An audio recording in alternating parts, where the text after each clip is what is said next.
The lease is terminated as of the 1st of next month, my stepmother Margaret announced, sliding legal documents across her mahogany dining table with the satisfied smile of someone finally winning a war she'd been waging for years. As executor of your father's estate, I have a fiduciary duty to cut losses. Your little cake shop has been bleeding money since the day you opened it. I stared at the termination notice, the death sentence for the business I'd built from nothing, operating out of a commercial space my father had purchased specifically to support my dream. While Margaret's biological children, my step-siblings, watched from the doorway with barely concealed glee. What Margaret didn't know, what she'd never bothered to discover in her rush to destroy me, was that my little cake shop wasn't a struggling retail bakery at all. I was the largest luxury wedding cake supplier in 3 states. The retail storefront was just the visible tip of an iceberg she'd never looked beneath. You can't do this, I said, keeping my voice steady despite the panic rising in my chest. I can and I have. The property belongs to your father's estate. As executor, I have full authority over estate assets. And this asset has been underperforming for far too long. The property was meant to be mine. Dad promised.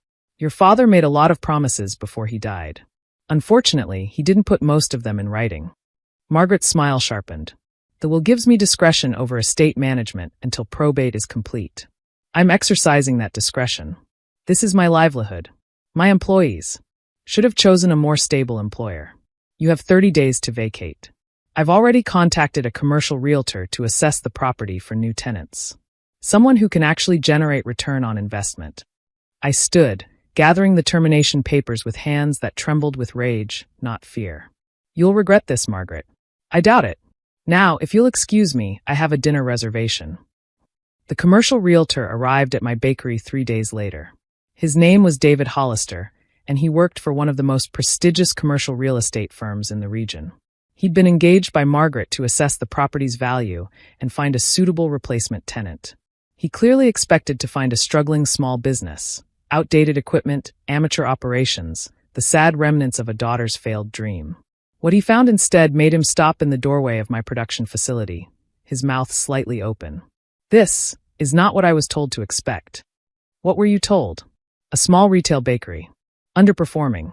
Minimal equipment.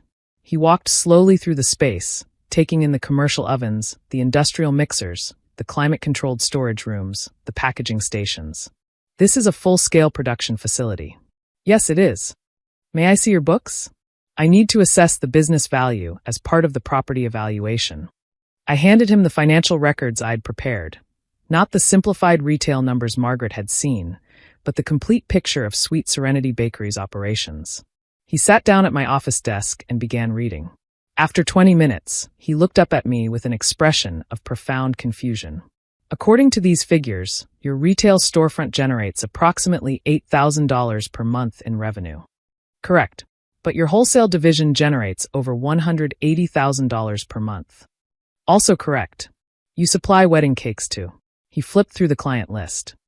The Ritz-Carlton, the Four Seasons, the Waldorf, every luxury hotel chain in a 300-mile radius. We have exclusive contracts with 12 five-star properties, plus another 28 high-end venues, 3 celebrity event planners, and a waiting list that's currently 8 months long. Your annual revenue is over $2.2 million. $2.4 million projected for this year. We've been growing approximately 15% annually. David set down the financial documents and stared at me. Why would anyone cancel this lease? Because my stepmother has never asked about my business. She's never visited the production facility. She saw the retail storefront numbers, which are intentionally modest since retail isn't our focus, and assumed the entire operation was failing. She didn't request complete financial records. She requested a summary of the bakery's performance. I sent her retail figures. She never asked for more. And now she's terminated your lease based on incomplete information. She's been trying to push me out of my father's life and his estate since the day they married. This was just the excuse she needed. David was quiet for a long moment. Ms. Ashford, I'm going to be honest with you. I was hired by Mrs. Ashford to assess this property for releasing. But what I've found here changes the situation considerably. How so? If your stepmother has terminated a lease on a property generating this level of business activity, she may have violated her fiduciary duty as estate executor. She made a decision that could cost the estate significant income without conducting proper due diligence. What does that mean practically? It means you should contact a probate attorney immediately. And it means I need to make a phone call. The call David made wasn't to Margaret. It was to his senior partner, who specialized in commercial disputes involving estate properties. Within a week, I had legal representation, attorneys who looked at my situation and saw not just a family dispute, but a clear case of executor misconduct. Margaret Ashford had a duty to make decisions that benefit the estate and its beneficiaries, my attorney explained.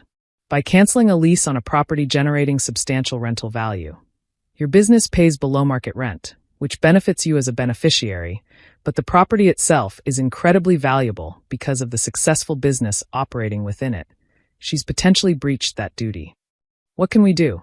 We can petition the probate court to review her decisions as executor. We can request an accounting of all her management decisions. And we can ask for her removal if we demonstrate a pattern of self-dealing or negligence. What does self-dealing look like? If she canceled your lease to benefit herself or her own children at the expense of other beneficiaries, that's self-dealing. If she failed to investigate the true value of your business before making a decision that harms you, that's negligence. How do we prove intent? We start by looking at what she knew and when she knew it, and we look at who benefits from your removal. The investigation revealed a pattern I'd suspected, but never confirmed. Margaret had been systematically undervaluing assets I was associated with while protecting assets that benefited her own children. The bakery property was just the most blatant example. My father's estate included several commercial properties, investment accounts, and a substantial portfolio of stocks. As executor, Margaret had discretion over how these assets were managed until probate was complete and distribution occurred. She'd been using that discretion strategically. Properties I had interest in were being assessed at below-market values. Properties her children would inherit were being appraised at premium rates. She declined to rent out a warehouse that I could have used for business expansion, while simultaneously improving a retail space that her daughter planned to use for a boutique. This is textbook breach of fiduciary duty, my attorney said, reviewing the documentation. She's been treating the estate as her personal piggy bank, making decisions based on who benefits rather than what's best for the estate as a whole. Can we stop the lease termination? We can file for an emergency stay. Given the revenue your business generates and the value it adds to the property, we have strong grounds to argue that termination would cause irreparable harm to the estate. The court hearing was scheduled for 2 weeks after we filed. Margaret arrived with her own attorneys, expensive ones, paid for with estate funds. She walked into the courtroom with the confidence of someone who'd always gotten her way through sheer force of will. That confidence faltered when she saw the evidence we'd compiled. Your Honor, my attorney began, we're asking for an emergency stay of the lease termination issued by Mrs. Ashford as estate executor. We contend that this termination was issued without proper investigation of the business operating on the property, and that it constitutes a breach of Mrs. Ashford's fiduciary duty. What evidence supports this claim? Ms. Ashford's bakery is not a failing retail operation. It's a $2.4 million annual revenue wholesale business, supplying luxury wedding cakes to major hotel chains across 3 states.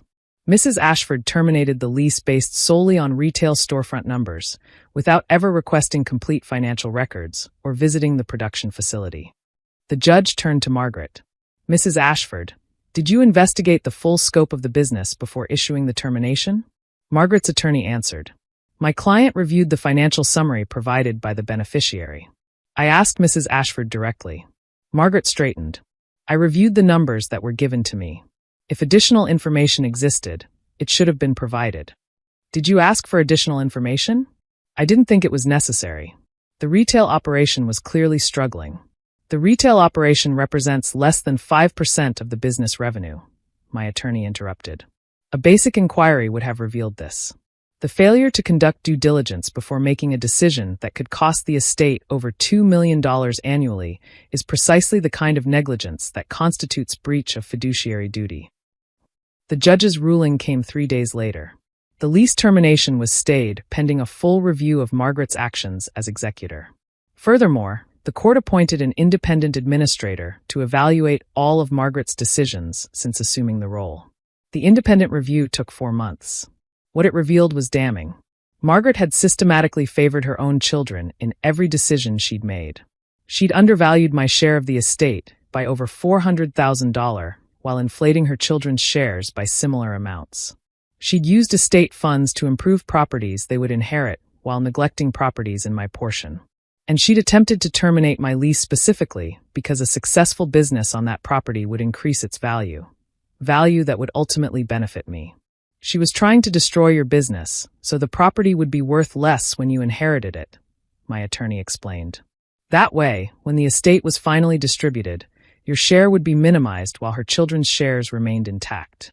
Can she be removed as executor? She's being removed as we speak.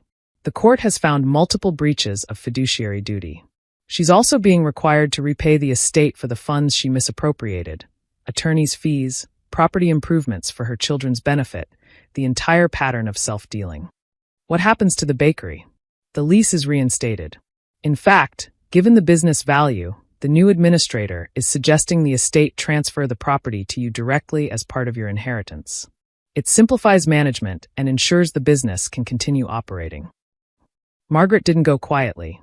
She appealed the court's decision, claimed I had manipulated the financial records, accused me of hiding information to sabotage her administration. None of it worked. The evidence was too clear, the pattern too consistent. 6 months after she'd tried to cancel my lease, Margaret was removed as executor, ordered to repay over $300,000 to the estate, and barred from any further involvement in estate management. Her children, my step-siblings, stopped speaking to me entirely. I was fine with that. They'd watched Margaret's campaign against me for years and never said a word. The property was transferred to me as part of my inheritance, as recommended. I now own the building where Sweet Serenity Bakery operates, the building my father had purchased to support my dream, the dream Margaret had tried to destroy. Last month, I celebrated our best quarter ever. $680,000 in revenue. Contracts with 3 new luxury hotel chains. A feature in Bridal magazine calling us the gold standard of wedding cakes. I hung the article on the wall of my production facility, the facility Margaret had never bothered to visit, in the business she'd dismissed as a little cake shop. The commercial realtor, David, sent me a congratulatory note. We've stayed in touch since the case ended. He's become a friend, someone who saw the truth when others couldn't be bothered to look. I still remember walking into your facility, he wrote, expecting a failing retail bakery and finding a $2 million operation. The look on your stepmother's face when those numbers came out in court was something I'll never forget. Neither will I. Margaret had called my bakery failing. She'd terminated my lease without a second thought. She'd been so certain of my worthlessness that she'd never bothered to investigate. Her certainty was her downfall. My father believed in me. He bought that property to help me succeed. Margaret tried to undo his gift, to erase his faith in me, to push me out of the family she'd wanted for herself. But she forgot to check what I'd actually built. She forgot to look beyond the surface. And when the truth finally emerged, it destroyed her. The little cake shop is thriving. The stepmother who tried to kill it is paying restitution. And somewhere, I like to think my father is smiling.